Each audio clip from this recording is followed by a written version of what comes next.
So we've already looked at recording and collaboration and various other aspects of the project. Now we're going to get to the nitty-gritty, and that's mixing. Optimizing your monitoring environment is clearly going to have a bearing on the quality of your mixes. One area you might want to explore in Cubase is the control room, and this allows you to customize the way in which you route your audio through to your various speakers, and in effect is a self-contained monitor controller if you don't have hardware to do the task. It allows you to set up cue mixes and various other things, and also ties in with the VST Connect functionality as well. So it's well worth looking at and exploring the best way to set it up for you.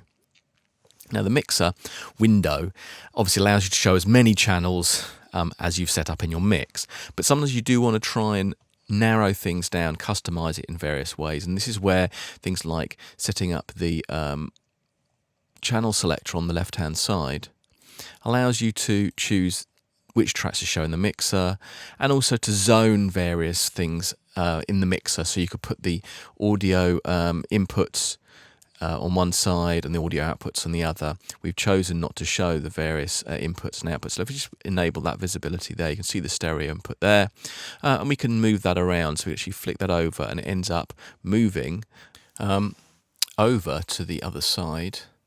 So you can see the stereo input just over there.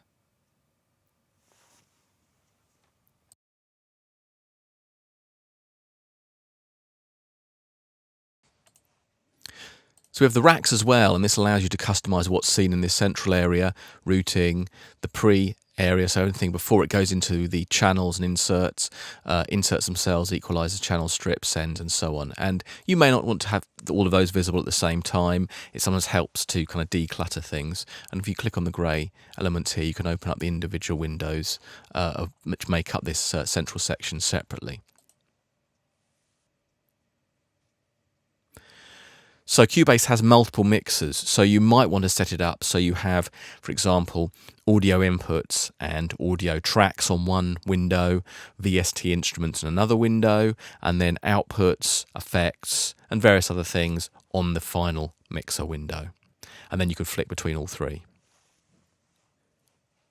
One very useful feature in Cubase is the channel linking function. So if I click these drum tracks together and then enable the cue link, it means I can move the faders and it will link the fader movements together. So for example, if this one was a lot lower, click on the cue link and it will move them in a proportional sense, as you can see there. It's a very useful way of linking the functionality. In this case, it's the faders. If you want more permanent control in this group sense, you can link channels permanently. And in this case, we'll just stick with the default name. And you can then select what you want to link, volume, pan, and so on.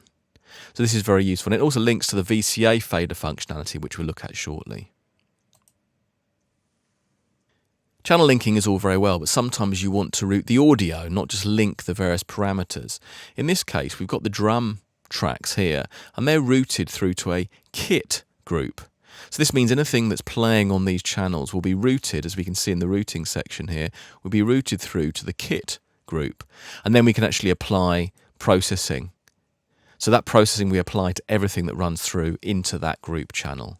And it's a great way of doing quick and easy changes to a whole bunch of channels together, assuming they're all doing something similar, for example, vocals or something like that for very, very quick mixes, or applying a certain kind of processing, it might be a filter or something else, to a bunch of channels.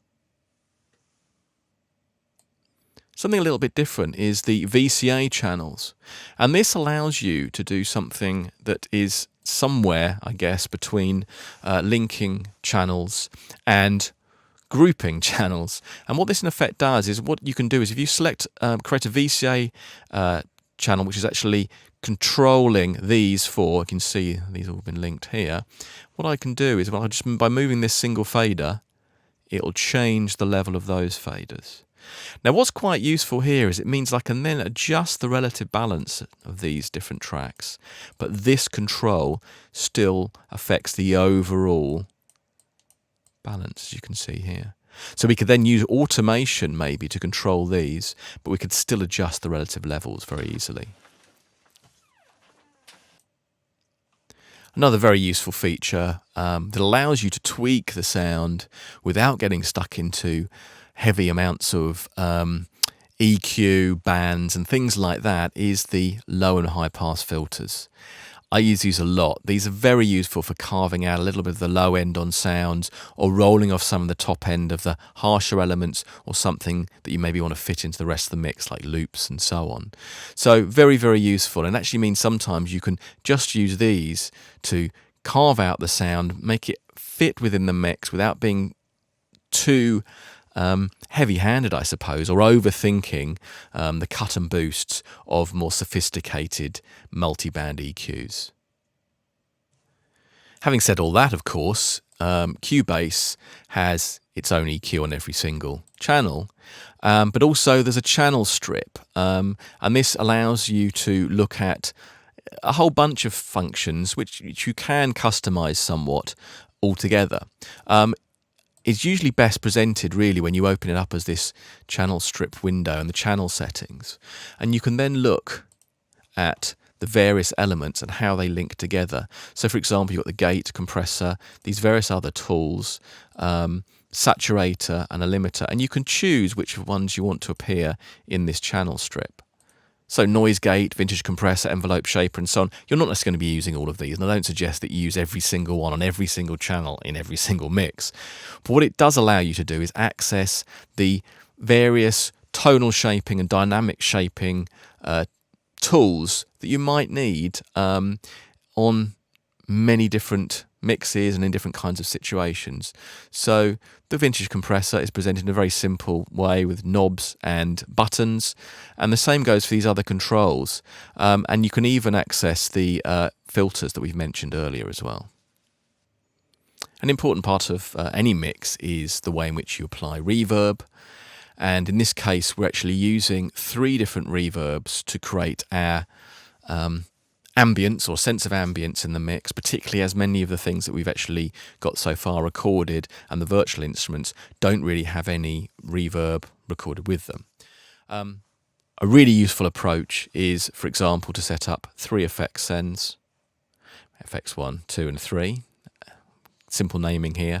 And what I've done is actually set it up so I use the reverbs in a very logical way.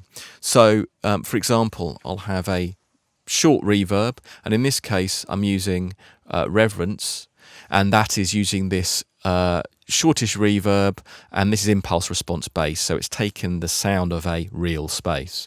Then I'm using 2 instances of revelation, and revelation is an algorithmic reverb, which means you can tailor it usually in many more ways than you can with most impulse response bass reverbs, and it has this important modulation option, which is a kind of chorus-like option, which is great for longer reverbs, and is something you'll probably hear on lots of records, albeit subliminally. Here we're using a hall, and the reverb time is sort of a moderate length.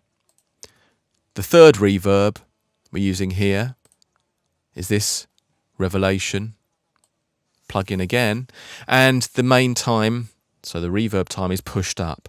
So what I've got is I've got 3 different reverbs, a shorter one, a medium one and a longer one, and this allows me to route things differently to them to create a sense of space. Now, you're not going to apply a longer reverb to many things, but things that don't happen so often, sparser elements, then it can certainly work quite nicely with some of those. Automation is important, but you don't need to use it to produce a perfect mix. However, it does allow you to finesse things like levels of vocals so that they fit well with other elements in your track. You can also use it to transmit continuous controller information to route to instruments in Cubase. So here we've got this rising modulation, which is routed to the filter cutoff in our Retrolog synth. And don't forget, you also have the automation panel, which allows you to do some housekeeping as far as the automation is concerned, allowing to show certain elements, suspend the writing or reading of certain elements, and to generally keep control of projects that have more complicated automation in them. One favourite use of automation is to use it to spin off reverb and delay off the ends of sections and things like that to gel the whole track together. So we've brought everything together in the mix. Now we're going to be looking at some master style processing.